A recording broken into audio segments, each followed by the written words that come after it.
If you're not using Ironclad for contracts, you could be leaving millions on the table without knowing it. Every contract holds renewal dates, pricing terms, and obligations you can't afford to miss. But good luck finding them when it matters. Ironclad's AI instantly surfaces what matters so you can act before opportunities slip away. That's why they're trusted by OpenAI, L'Oreal, and Salesforce. Find the savings hiding in your contracts at ironcladapp.com/podcast. That's ironcladapp.com/podcast. Hi, this is Joe from Vanta. In today's digital world, compliance regulations are changing constantly, and earning customer trust has never mattered more. Vanta helps companies get compliant fast and stay secure with the most advanced AI, automation, and continuous monitoring out there. So whether you're a startup going for your first SOC 2 or ISO 27001, or a growing enterprise managing vendor risk, Vanta makes it quick, easy, and scalable. And I'm not just saying that because I work here. Get started at vanta.com. Today's episode is sponsored by Sports Pro. If you're like me and want to stay on top of what's really happening in the sports industry, you need to check out Sports Pro Plus. Coming from Sports Pro, the number one business that connects, educates, and inspires the international sporting community. Sports Pro Plus is the ultimate hub for sports business knowledge with exclusive content, data, and analysis that keeps me up to speed with everything happening across the industry. And right now, listeners of the Sports Management Podcast get an exclusive 20% off with the code SMPOD20. That's SMPOD20. All you need to do is head over to sportspro.com/membership and start exploring today. Welcome to episode 226 of Sports Management Podcast. Today's guest is Neil Schwartz, the president of SBRnet, one of the leading sports business data providers focused on fan behavior, monetization, and engagement. In this episode, we break down the difference between passive fans and active fans, why storytelling is a real skill behind data, and how teams can turn insights into revenue across tickets, merch, sports betting, and more. Let's get into it. Neil Schwartz, welcome to the Sports Management Podcast. Thank you so much for having me. It's a great way to start my Monday morning. And it's a great way to end my working day. We are on different parts of the world. Really glad that we can get this going, technology and everything, you know. So you are the president of SBRnet, Sports Marketing Analytics. So can you tell us a little bit about your role and your work with SBRnet? Sure. So first, Marcus, I want to thank you for having me on today. You know, I'm talking about my favorite subject, which of course is sports. And SBRnet is a data provider, and we are focused 100% on the business side of sports. So it's generating revenue, creating new fan engagement, you know, you name it. Anything to do with the business side of sports, selling tickets, selling licensed merch, sports gambling, you name it, sports tourism. So that's really what my company, SBRnet, which stands for Sports Business Research Network, does. We currently provide data to around 250 odd colleges and universities worldwide, as well as teams, leagues, brands, leading associations, ad agencies, really anyone that needs information focused on sports fans here in the United States. We do an annual study of sports fans every year in the first quarter. In fact, we're spending some time today with my data scientist working on our survey for this year. And looking forward to making a few changes, although we try not to change too much just because you want to be able to preserve the trends. As far as I'm concerned, I've been actually a 30-year veteran of market research. I was doing data before data was cool. You know, I understood the power of data and the value of data. And I understood that a decision made with data is generally a better decision. And that's the way I've kind of always aligned myself. 25 years ago, I decided that I wanted to be in the sports business because, frankly, I love the sports business. Every day, Marcus, I wake up and there are three words that drive me. And they are sports are fun. And you know what? Who doesn't want to have fun? I mean, I do. I'm not curing cancer, not curing world hunger, not going to not going to do anything about peace, and all that. We're just talking about sports, fans, games, winning, losing, and then all the things that go along with being a sports fan. And it's just fun. And again, it's really what drives me. But I do love the data side of sports. There's no question about it.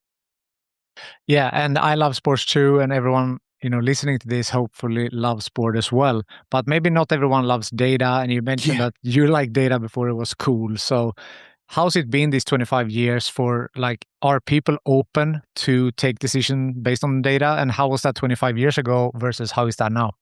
Well, number one is that, look, data is pretty ubiquitous in that it's everywhere at this point. A number of, key executives or key business leaders are, always say, hey, one day data is going to be traded like oil. Well, that day has come and gone. It is traded like oil. If you look like, whether it's the development of AI or the growth of companies like Planeteer or other companies, everything's about the data. The thing is that in the very beginning, I have to tell you, I used to get some pushback a lot. People would love to push back because they didn't understand. Where's the data coming from? How did you do it? The data may contradict something that they think, they have a predisposed, decision already. And, it contradicts what they think. And, people don't always like to be contradicted. I have to tell you, in my years of doing this, I've gotten into going into some meetings where it's gotten a little bit hostile at times because I'm quoting something different than what they thought. So it's very important. But, look, as we've gone through the last 25 years, even the last 10 years, the use of data, has become just part of business. I mean, it is just part of the day to day. And, one industry we have to thank for that, of course, is the financial industry, which I was very tied to in that they were buying my data, in order to help them make stock picks, understand trends, understand brands, understand what's going on, in terms of that side of the business. So in a lot of ways, a lot of sports companies have followed suit, or have used the financial world as kind of their, proving ground, testing ground, whatever you might want to call it. And they have gone to, a much more stronger footing with data. And then, of course, now you've got so many schools, colleges, universities that are, have data analytics programs. So, they're teaching the kids how to do it. They're teaching the kids how to use the popular data analytics platforms, and they're teaching kids how to use data the right way. And that's important also. You want to teach people how to use data the right way because, quite frankly, data can be used for good. It can also be used for evil. And, it's partly my responsibility to ensure that people are, in fact, using data for good. I'd like to believe that that's what, I'm teaching, but, that's what we want to do. We want to make sure people are using it right, understanding the data, where it comes from, and then, again, using it properly. Yeah, and it's also so much data. So, Yeah. how do you synthesize that? So, we're talking about analysis paralysis sometimes. So, Yes. when you're getting this, huge amount of data, when you're talking to your clients, how can you explain the data and make it more understandable? Yeah, I know. When I'm working with a client specifically, I like to talk about a couple of different things. Number one, I like to talk about good data versus bad data and what goes into that. Where does the data come from? There's a lot of data providers out there that don't necessarily share their methodology or don't necessarily want to get into where the data comes from. I call that that's what they call black box data. You don't know where it's coming from. You don't know what goes into it. You don't know what they do to it. I like to stay away from what I like to call black box data. I want to be as transparent. I want to be as open. I don't want to get bogged down though in methodology and science. I have to tell you, when I do find myself getting bogged down in methodology and science questions, I usually find that I lose the audience or I lose people because, let's face it, it's science and it's a little bit boring. And, not that I find it boring, but it is. And I want to try to stay away from that. But the other thing is, it's important to understand what types of questions that you want to get answered. And that's really, a big part of the discussion is, what are you looking to get out of this? See, and the other thing I want to try to do is, especially when I'm talking to clients, really when I'm talking to students, I'm talking to anybody really is, I hear this a lot, by the way. Oh, we have a lot of our own data. And I say, you know what? That's good. But let me ask you a question. Do you have data, from other teams in your specific business or your specific league or your specific area, that you can look at to benchmark to see how well you're doing? Well, we don't. Well, and that's a problem.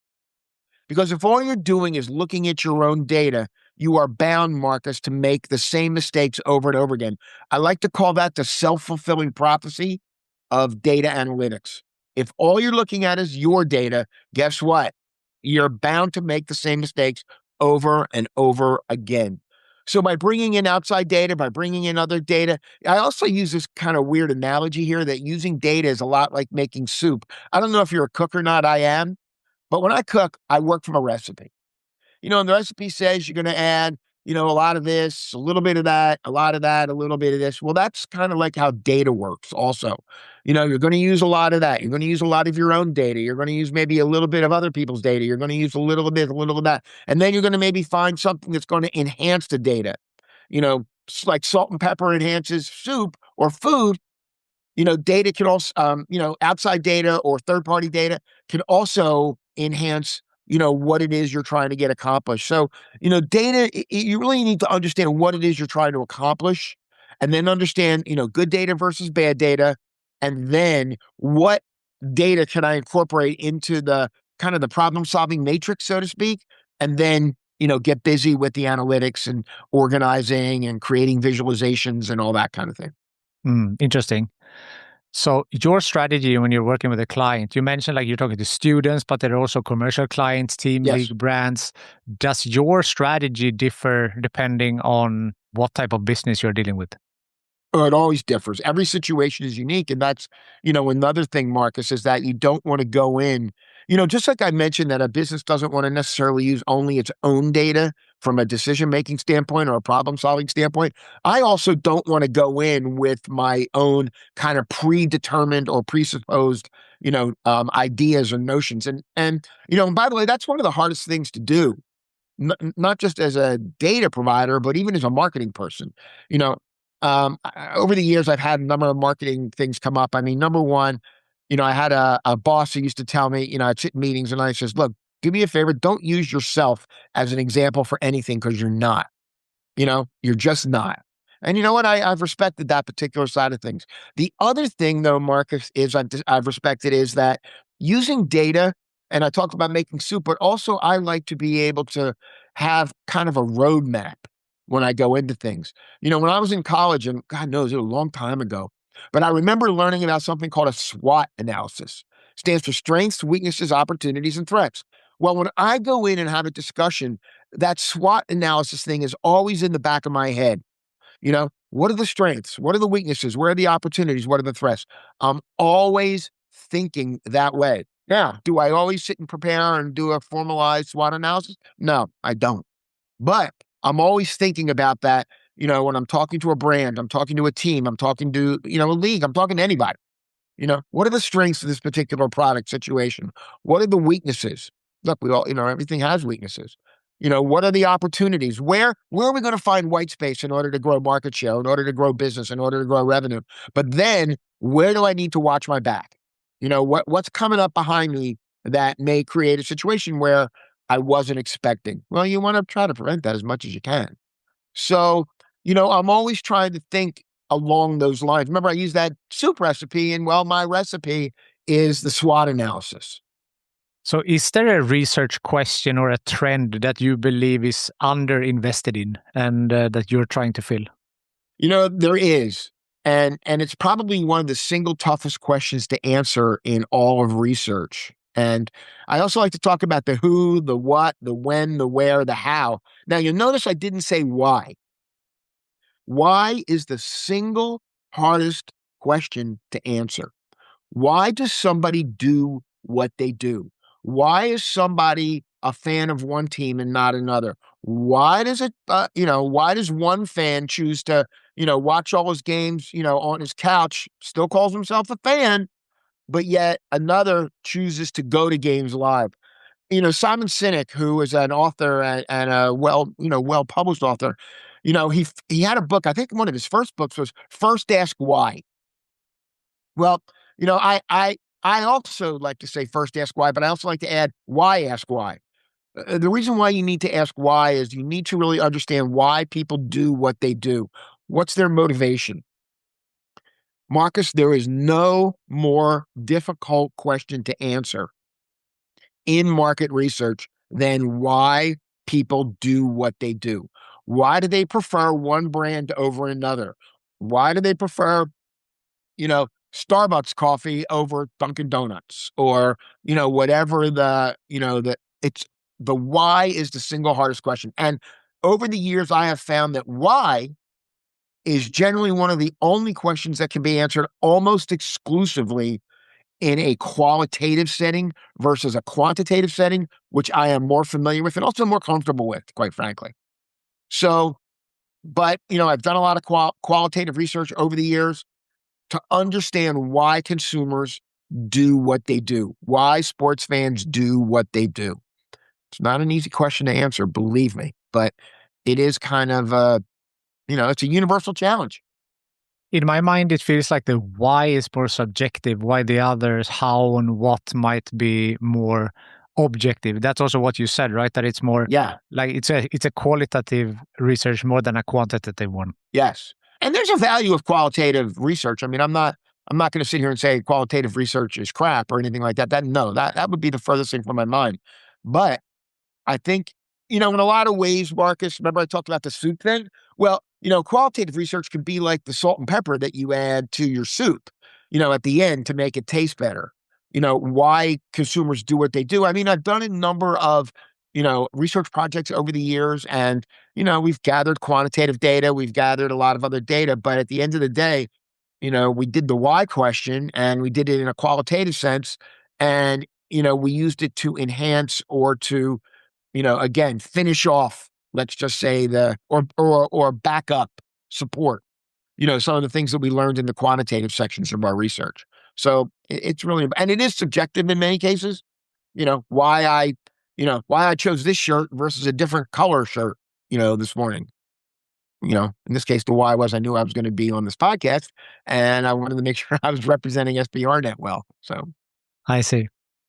So you're also doing the sports fan brand study that collects data across a dozen of consumer categories. Yes. So how do you see marketeers leveraging that cross-category data versus just purely sports usage? Because we talked about that before, like you only have your own data. Have you seen more marketeers leveraging cross-category data? The interesting thing is I wish more marketeers would actually do that. I wish they would, if you're going to buy, let's say, a sponsorship for one sport or one team or one arena stadium, I wish they would really look at what they're getting, in terms of the overall picture. I mean, there's a college professor a couple of years ago reached out to me about a situation with one of the major soft drink manufacturers. And they had an exclusive arrangement with this team. And, the question was the other soft drink manufacturer, and you can fill in the blanks, whatever you want here. But they wanted to know that if they bought the team that was, let's say, across the street, how many of those original fans are they going to be able to capture? I wish more teams, more leagues, more brands would understand this cross-fandom idea a little bit better, because it's not just about what you're buying, in the stadium. It's not just about what you're buying, streaming. It's not just about that. It's really a bigger picture. And I do wish people would use data to understand what the bigger picture looks like. And it would, I think would really help. I mean, I do have a number of other examples, but, one of the things, look, Marcus, are you a sports fan, just out of curiosity? Yeah, for sure. What's your favorite sport? Ice hockey is my favorite sport. Really? Okay. I'm a huge hockey fan. I'm actually a fan of the Florida Panthers, 2-time Stanley Cup champions. Love to just get that in there. I'm also a season ticket holder, by the way. So I love hockey too. I actually love most sports. I love football. I even love soccer here in the United States. It's hard to believe I'm an old guy soccer fan, but I do. But the thing is that, I'm a fan of a lot of things. And when I watch games, I see all the ads, whether it's for insurance, whether it's for fast food, whether it's for financial services, whether it's for credit cards, whether it's for, whatever it's for. And, I always look at, these ads. Some of them are going to influence me and some are not. I can't remember actually the last time I saw an ad during a sporting event and got directly in. Although I have seen a couple of sports gambling ads, and I have to say it has influenced me to open up an online sports gambling account, and I don't use it all that much, but, there are things that do come up, with consumers that, Look, and I think it's really important that, brands understand, consumers and how influenced are they exactly by their messaging. Definitely. And on that topic, like fan monetization is what you mentioned, like it's loyalty, but it's merchandise, media experiences. From your data, which revenue stream do you see is under leveraged and why? Well, it's an interesting question, actually. So one of the things I've been talking about more and more has been the effect or let's call it the weight or the effect that sports fans or fandom has on a team's value. So, if you're a winning team and you're growing your fan base, and this is not just in the city where you're located, but when you're growing your fan base nationally. A good example, of course, is the Kansas City Chiefs, football team here in the United States. But when you're looking at a team, and if a team is growing their fan base, guess what that means? That means now that there are more fans to engage with. So I like to talk about what I would call active engagement versus passive engagement. So active engagement is when you grow those activities related to fandom where a fan actually has to make a conscious decision that they're going to do something. Example, licensed merchandise. Are they going to buy? You're going to buy more, you're going to buy less. Sports gambling. Again, you have to make a conscious decision. Sports tourism. Am I going to go with my favorite team and support their next game out? I don't know. Like, for instance, the Miami Dolphins just played in Madrid this past weekend. I don't know how many Miami Dolphin fans went to Madrid. I just don't know. It seemed like there was a lot of fans in the stadium, people wearing Dolphins merch, but I don't know how many fans there really were. But I like to look at what they call active engagement versus passive engagement. And when I mean passive engagement, I'm going to do something I said I wasn't going to do, but hey, everybody has their hypocritical moments here. So I'm a fan, actually, of the Miami Dolphins, and I am a downtrodden, long-suffering, there's a lot of words you could throw into that sentence, by the way, but I still root for them. I do. And, but the question is, am I a fan who is actively engaged? Do I buy licensed merch, Dolphin merch? Answer's no. Do I gamble on the Miami Dolphins? Answer's again, no. Will I travel to support them when they go, to another city or playing an away team? The answer is again, no. But what I will do is I'll sit on my couch and watch the game, whether it's via, traditional TV, cable, satellite, or streaming. Will I do that? You bet I will. So I am what I would call a passive fan. Even though I'm passionate, but I'm passive. I am not actively engaged. Am I making posts on social media? No. Although yesterday I kind of did. So maybe I just, again, my hypocritical self just showed up there. But again, do I consider myself an engaged fan of the Dolphins? The answer is probably no. But I am a passive fan. So I think understanding the difference and understanding the value of what I would call those active engagement fans versus passive engagement fans. Now, remember, I talked about that SWOT analysis. Well, one of the opportunities might be to turn those passive fans into active fans, which, by the way, the Florida Panthers did with me. I was a passive Panther fan. 3 years ago, they went to the Stanley Cup Finals against the Las Vegas Golden Knights. They lost, but I became a fan. And I became a fan that not just watches games now.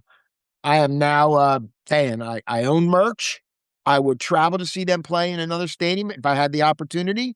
I follow them on social media. I have gambled on them a couple of times.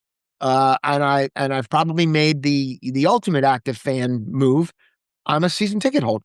So, again, looking at fans and understanding the difference between active engagement and passive engagement. And that, to me, is a big thing. Definitely. So from the rights holder's perspective, how can they, with the use of data, find the passive fans and turn them into active ones? Well, I think, again, you got to look at data and you've got to look at, I hate to say it, it's addition by subtraction, if you know what I mean.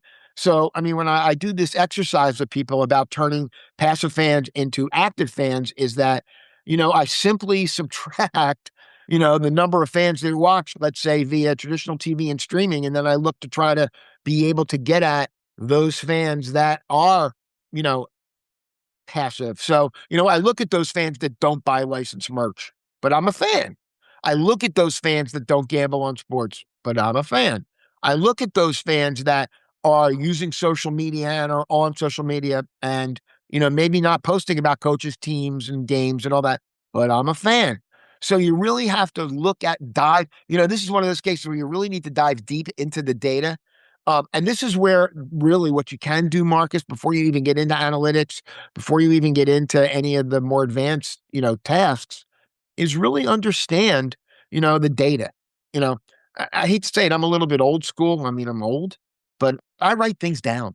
As I'm looking at data and as I'm looking at to understand things, I will start writing little facts down and little data points down. All that does is help guide me, where I want to go or what I want to look at from a deeper analytic standpoint, or also what I want to talk to my data scientist about. So, there's a process. And, for me, again, it gets back to looking at the SWOT analysis. It gets back to looking at good data versus bad data. The other thing that it does also is Marcus, and this is one of the things I talk to students about a lot, but I talk to everybody about this one a lot. Good use of data is also about good storytelling. Now, I am not a data scientist, okay? I am just not.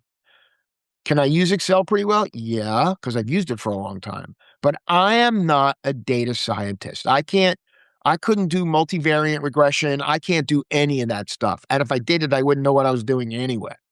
So, but what I can do though, Marcus, is I can take data, I can turn it into visualizations. I can turn those visualizations into insights. And then I can turn those insights into a story. That's what people have always looked at me for. You know what? Anybody can quote a data point, anybody, but anybody can't tell a story with that data. Why do I need to know something and why is it important to me? So what is it and why is it? And that's really, again, we talked about the why question. Well, why is it important? Why do I need to know it? What's it going to do for me? So that's telling a story. And that to me is a skill, worth understanding and worth, by the way, students, I tell them all the time, I said, look, it's great to know how to use data and all that, but what's really great and employers are looking for? Tell a story. Tell me a story with the data, and I do that all the time. I will tell students when they're working on a project and all that, I said, do me a favor, put your data down, put your PowerPoints down, put your slides down, get up and tell me a story about what you learned, what you understand, where the opportunities are. Tell me a story because that's what I want. I can look at a chart, like I can look at an Excel spreadsheet myself, but tell me what I need to know. And that's what's important, is telling a story. That's fascinating to me. And I think that what you said, like we talked in the beginning, that, some people might be critical to the data and what it means. But if you can turn that, as you said, you're not just saying that this will lead to 10% increase, but you tell a story around all of that data, where it came from and everything. I think there's where you can turn people over to be pro data, I feel. Yeah, well, I actually had a little situation a couple of years ago where I was talking. I'm not going to, again, get too specific here, but I was actually doing a presentation at an event or at a conference, and there were some people in the audience for the WNBA in that particular city. And I said a few things, and they came up to me and said, "Your data's wrong." I said, "Is it?" They said, "Yeah, it's wrong." I said, "Why? Why do you think it's wrong?" Well, here's what they said. We sit in the stadium, we go to games and all that, and here's what we see. Here's what we've observed. I said, so let me ask you a question. Have you gone to games in other parts of the country? No. Have you done this? No. I said, so all you're doing is you're using, again, you are going back to what I like to call the self-fulfilling prophecy here. All you're doing is you are using what you see. And the worst part is you're using what you're seeing anecdotally, rather than opening up your mind and saying, you know what? Maybe what I'm seeing is not only what's happening. Maybe there are parts of the story that I'm missing. that I need to understand a little bit more. But no, they took offense. They wanted to say my data was crap and they walked away. You know what? You think you can think what you want, but I know better. I know better. If someone has that mindset from a team that you're working with, what's your way of turning them? Is that the storytelling piece, or is there some people that they can't be turned? Some people can't be turned, no matter what. No matter what. It's just some people get an idea into their head and they're not budging, Marcus. It's just not happening. In other cases, what I have been known to do is I have been known to wear people down occasionally. And what I'll do is, and by the way, I did that in this case with this WNBA situation. What I did was over the course of like 3 or 4 weeks, I would send random data points. And then at the end of the 3 or 4 weeks, I put it all into a story. And actually I ended up getting to somebody higher up in the marketing food chain. And they said, hey, I want to see more of this. And that's really what I wanted to have happen. Look, whether they bought my data or not, you know what? That wasn't the goal. The goal was for them to open up their eyes and say, you know what? Something might be going on that we're not aware of. And maybe there's something that we could be taking advantage of that we're not, because we refuse to open up our minds and open up our thinking. And that's what I want people to do. So when talking about data, many times you also connect that with ethics, privacy, and the responsibility surrounding that. So as your data sets now become richer and richer, how do you think about privacy, consent, and the ethics around sports analytics? Number one is that all of our data that I use, and I can't speak to everybody, Marcus, I can't. But I know that our data, I take 3 things very seriously. Number one, I take security very seriously. I take privacy very seriously. And I also take data integrity very seriously. I also, by the way, I want to add data security, by the way, also to that bullet pointed list there. But number one, all of my data is 100% anonymized. So I don't get, the closest thing I would get to being able to find somebody is their zip code here in the United States. Now, zip code can be anywhere from 300 to 700 households. You can't tell anything from that. I mean, it's impossible. I'm not collecting credit card information. I'm not collecting anything that would lead back to you or lead back to even me. So that's number one. Number two is this idea about data integrity and also data, accuracy. So this might get a little sciencey here. So I'm kind of putting up the disclaimer before I get going. But so when we're doing data, there's a couple different ways. People talk about random data or random studies and all that. Well, random's good to a certain point, but we use what they call quota-based sampling. And here's my best example. Number one, an architect. When an architect designs a building or an engineer designs a bridge or anyone designs anything, what do they do first after they put their drawings on paper? They build a model. They build a scale model. Because why? They want to see how that scale model will perform in a variety of testing situations. They want to see how it's going to look aesthetically. They want to see, well, that's what I do. I build a scale model of the United States population ages 13 and older. So I take age, income, ethnicity, marital status, presence of children in the household, geography, and I'm missing one other point. I then build this giant matrix based on those parameters. I then go fill the buckets in the matrix, Marcus, based on that data. Based on that model. So once I know, for instance, let's say I need 24% African American, and I'm not saying I do, I'm just using that as an example.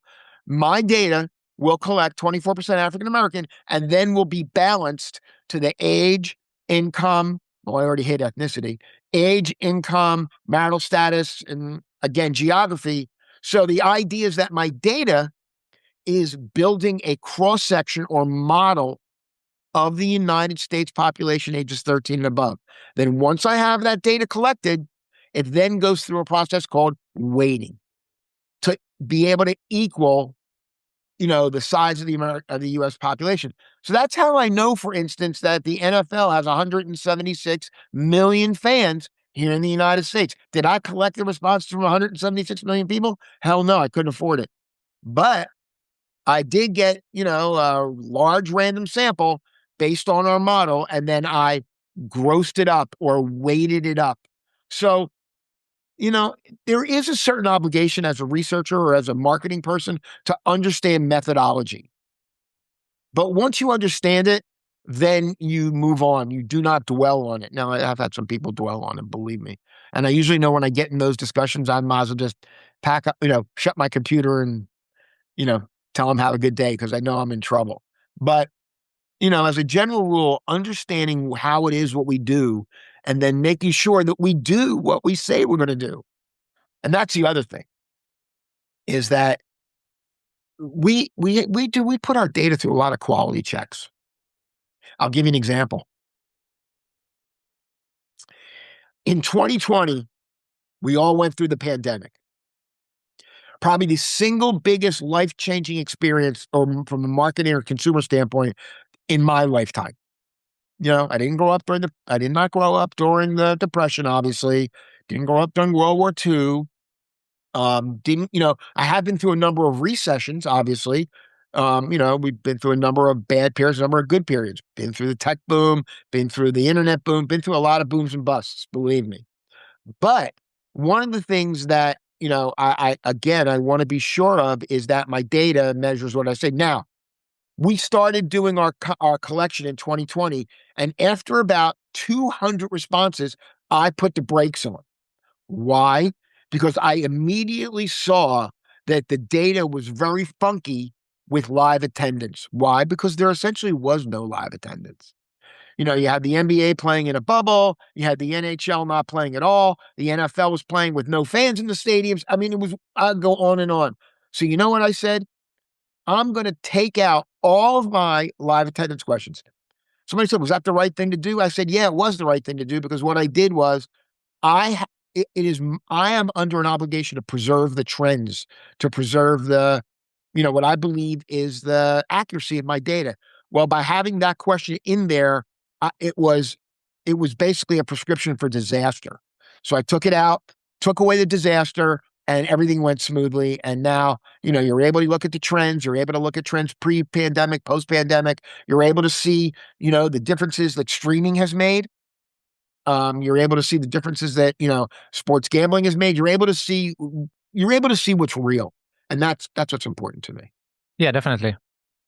So looking ahead, you mentioned that you've done this for 25 years somehow, Yeah. and a lot of things are happening. You mentioned streaming, but also so much more data and Yes.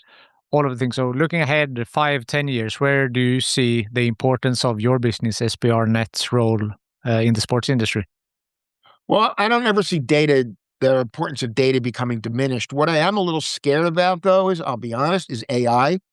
While I will start integrating some AI features into my data platform, I do not have anything AI related right now. We are going to integrate an AI search feature into our data platform, just to make, looking for, specific articles or specific, data points or whatever is easier. But I'm scared of AI because, look, I'm old school, Marcus. I mean, I'm a baby boomer. I'm old school. I still believe in people. I still believe that look, AI is going to be great, but people have to still drive it. People have to, it starts with machine learning, and machine learning starts with data, and people have to decide what data they're going to put into the machine in order to be able to get out the answers they want. Now, in the case of like Google, they apparently have this goal to put every data point, everything that's potentially out there, they want to put into the cloud, into their servers, so that, that scares the crap out of me, if you want to know the truth. I still think AI plus people equals a winning formula. AI alone, I think we are destined to destroy ourselves. And kill the golden goose in a lot of ways. And I hate to be that doom and gloom guy, because that's just not me. I'm anything but doom and gloom. I am I'm glass half full. Everything's going to be better tomorrow than it was today. I am very optimistic.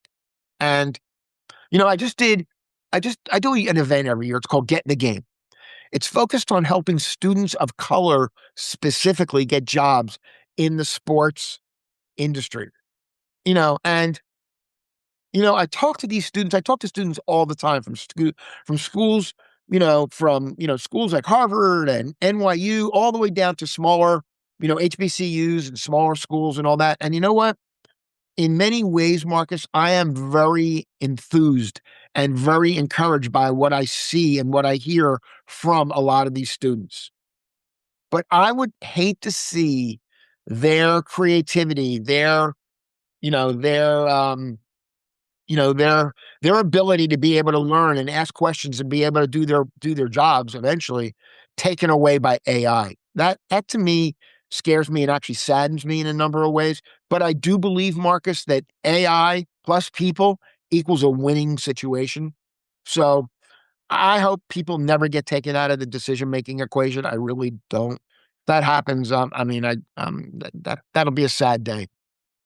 Yeah, but I mean, we have gone through these things before with like when, the personal computer and everything with the technology that, of course, there were jobs that became redundant, but also that created more jobs. So I think that will be the same with AI, that what you said there, I don't think you can get the emotional part from AI. So you need people as well as AI. And then there will be people working with AI. So of course, some jobs will change, and that's my personal opinion, but I don't think that there will also be more job opportunities. There are some people that would like to see emotion taken out of the decision-making process in a lot of ways. And, and let's say predisposition. I'm a baby boomer white guy, and I may be predisposed to a lot of the things that I'm predisposed to. So, does AI take out my predispositions? Probably does. But I still believe there's a place for my emotion, my predispositions, my experience.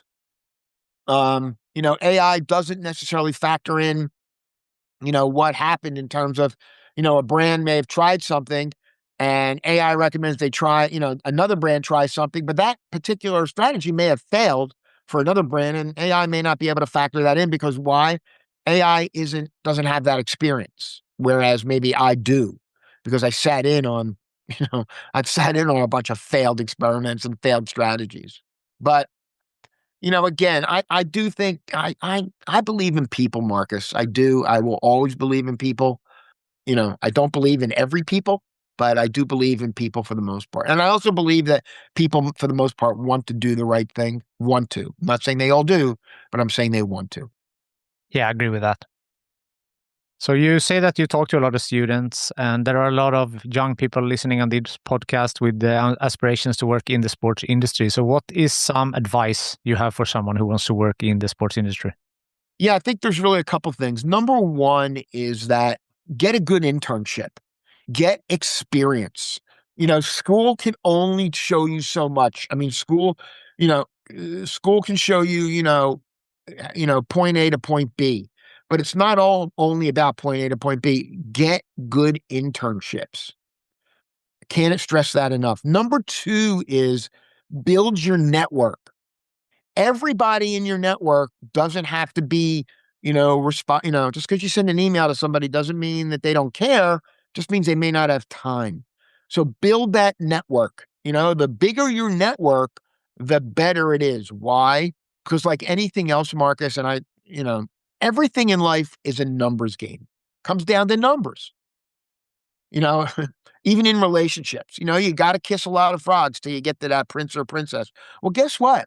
When you're building your network, there's a lot of frogs, but you got to kiss them all. You got to build your network. Everybody you meet, you got to put them in, add them to your LinkedIn, circle, add them to your Instagram, add them to, whatever it is that you use to communicate, but don't be afraid. But the other thing is, I tell people this all the time, don't ever send me an email that starts with, how are you doing? Or I hope you're well. You know what? Because you know what? That is the easiest way to get deleted from my inbox. But if you send me an email that says, hey, Neil, I know you've been talking about sports gambling a lot, and I saw this sports gambling article here. I thought you might be interested. Guess what? Now, all of a sudden, I'm interested. So, just, learn how to use, the technology, learn how to use social media, learn how to use it to your benefit. Don't send me an email that says, hey, how you doing? That's the first way I hate that. I even hate it when people start a conversation like that.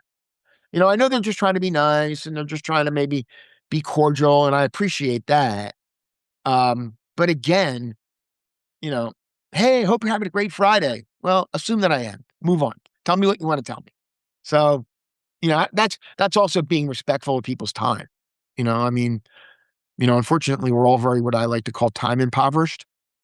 And but unfortunately, Marcus, time is the one thing you can't buy. You can buy a lot of things, can't buy time. That's true. And I think that what you said also, that if you said, I heard you talked about this, here's a video on that topic, I found this interesting. It also shows that you pay attention, that you did some research before, because, I get pitched a lot now for guests and whatever. And, some people just say like, to whom it may concern, or to hi podcast name. I was like, it's so easy to find my name. Like, then you have done minimum effort in trying to reach out. And that's what you said, then very easy to hit that delete button. Well, obviously what I said, or what happened with me, obviously, motivated you to reach back out to me, which, I'm glad you did. But to be very honest with you, Marcus, that whole thing was done with AI. Oh, yeah? There was all I did was I plugged in a series of, key parameters into this AI engine for, look, I felt that I wanted to be on more podcasts in addition to my own. I have my own podcast. It's called My First Job in Sports. I help students mostly understand what it takes to get a job in sports by learning from the people that already have those jobs. So, but in this case, I felt I had something to say. I felt I had something to offer. I felt I had something to contribute, not just some general BS, but, some general specific things. So I guess general specific things, I guess that would be a little bit oxymoronish, but I thought I had something to contribute. And I think I do. Definitely. So you tricked me with AI. I did. So does that mean that I'm going to delete the whole thing and, I'm never going to see the light of day? Of course not. I'm not against AI at all. I use it as well. I'm on the same wavelength with what you said before. I think that you need to, have the AI and the person, because whatever it spits out, you cannot take that for the very truth. You need to read through, you need to check, you need to work like with it. So I'm definitely not against it, but with working with it. Well, I mean, look, when I say the human element, I mean, I had to plug in certain parameters and all that, but I also, this is really the first time I've ever done anything like this. And I will tell you, I got a lot of clowns, that reached out to me and wanted me to be on their podcast. We're just starting out and we're going to talk about sports. And I'm like, you know what? Call me back when you're in your like 50th episode or 30th episode and all that. But, I also sat through a bunch of newbies because, you know what? I don't want to be that guy that doesn't want to support new people and all that. And there were some good ones and bad ones. I mean, I have to tell you, there was one that was so bad that when I was all done, I ended up writing the person an email, with some suggestions on how to make it better, including dumping his partner. But, but again, I like helping people, Marcus. I think at the end of the day, I do like to help people. I'm glad to hear it. And I'll be on the lookout for an email here afterwards with things I can No, I've enjoyed improve. it. You've done your homework and good questions. And you know what? The thing here about it has been not just because we're talking and I'm looking right at you, but you've asked a lot of different questions. And I think that's something to your credit that you've done, done your homework. You've looked, you looked at what I'm talking about out there. I mean, talking a lot about sports gambling right now. I have to admit, there's just so many. I mean, yesterday there was another headline in the Wall Street Journal, New York Times, or I forgot where it was, about that the NBA has collected all the cell phones from 2 NBA teams because for gambling, possible gambling infractions or gambling indictments. And, I hate to say it, but there's going to be a lot more of that, Marcus. I just think that sports gambling is fine. but I think it needs guardrails. I think it needs guidelines for the players, for the teams, for the online gambling companies, and I also think for the gamblers themselves. It's interesting because sports betting is huge in the US because it was legalized much later. Like in Europe, it's been legal for quite some time, but we also have, with the illegal gambling issues in all different sports and in all different divisions of the sports. So I think that's always going to be, but you need to fight it anyway. I was in a class a couple of weeks ago for a professor out at Loyola Marymount in Los Angeles, and the topic was sports gambling and good for fan engagement. And then I wrote good for sports in general with a question mark. So look, there's no question, Marcus, that fans that gamble on sport or gamble are more engaged. There's no question about it. They buy more merch. If they attend live, they attend more games. They watch more games. They will attend games live, in other cities, so they'll follow their team to other cities. I can go on and on. They post more on social media. I mean, remember I talked about this active versus passive engagement? Well, there's really nothing more active than gambling, in my opinion. Anytime you've got to put your money, you got to put your credit card down or you got to put money, that's the definition, in my opinion, of active engagement. However, I do believe that people are people. And unfortunately, people will look to beat the system. And that's exactly what's happening. There was recently the thing with, the NBA player and a coach and look, I can't ever remember this. I mean, I watch a lot of mob movies and I love mob stories for some reason. I don't know why. I read a lot of mob books too, I might add. So I was shocked when I read the indictment from Chauncey Billups and I forgot, Terry Rozier, I think his name was, from the Miami Heat. And they literally named the mob by families. I have never seen that before. Usually that was kind of the third rail of, criminology. You can mention the mob generically, but don't go after them, personally or by family. And they did. So this just tells me that this has gone past the red line. And I don't know how you pull it back at this point. I really don't. No, it's a big, I mean, you can be an hour episode in itself, just with the betting and the implications and all of that things for sure. Maybe that's the 2.0 version we do next time we talk. Well, here's the interesting thing. There's around 30 million people who regularly gamble on sports here in the United States. You know what's interesting, Marcus, that when initially, they started to allow online sports gambling, and the numbers shot up fabulously. I mean, they went from people who gamble on sports went from 18 million up to 22 million, 24 million, 28 million. Now it's up to about 32 million. But you know what's interesting? It's kind of stagnated now.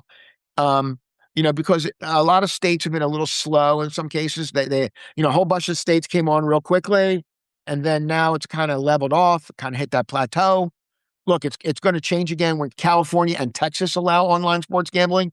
I think in Texas, I want to get this right. I'm probably going to get it wrong, but I think in Texas, I'm not sure, maybe California also, they only allow sports gambling in brick and mortar gambling establishments, so casinos. And I think it's California that allows it, not Texas. I'm not sure. But, so you'll see a big jump. But the interesting thing is that, once it sees this big jump with new states coming online and things like that, it kind of levels off. The novelty wore off. And, it's not as much fun. But the other thing I do worry about, by the way, Marcus, is underage gambling. That continues to grow. Right now, it represents around 5% of all sports gambling is done by those under the age of 21.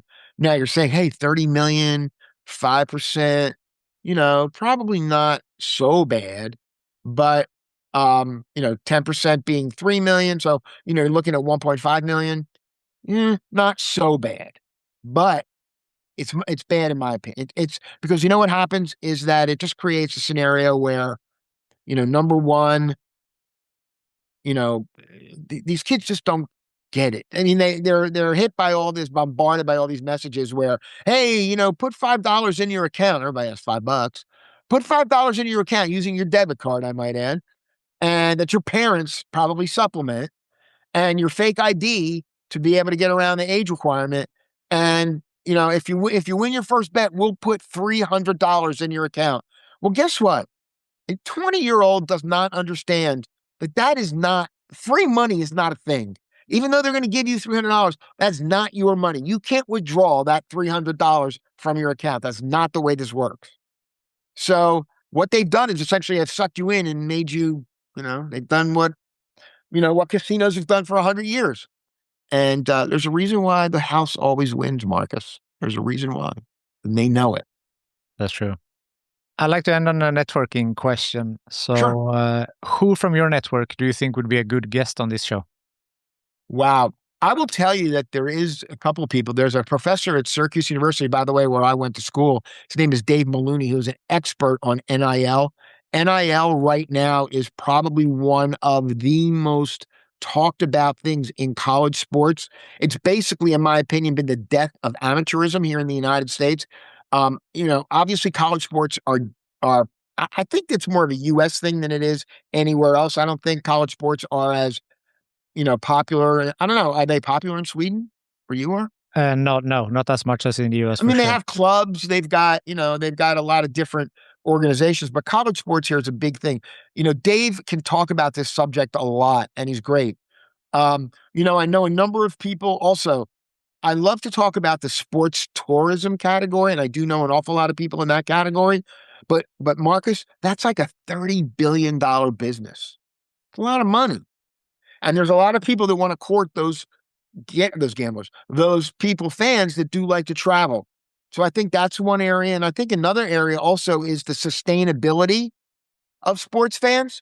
You go to a stadium, maybe are they using sustainable materials for cups? Are they not using, what are they doing about sustainability? But I will tell you, there's another category, and I think this is a great one. And I would recommend this person to you a lot easily.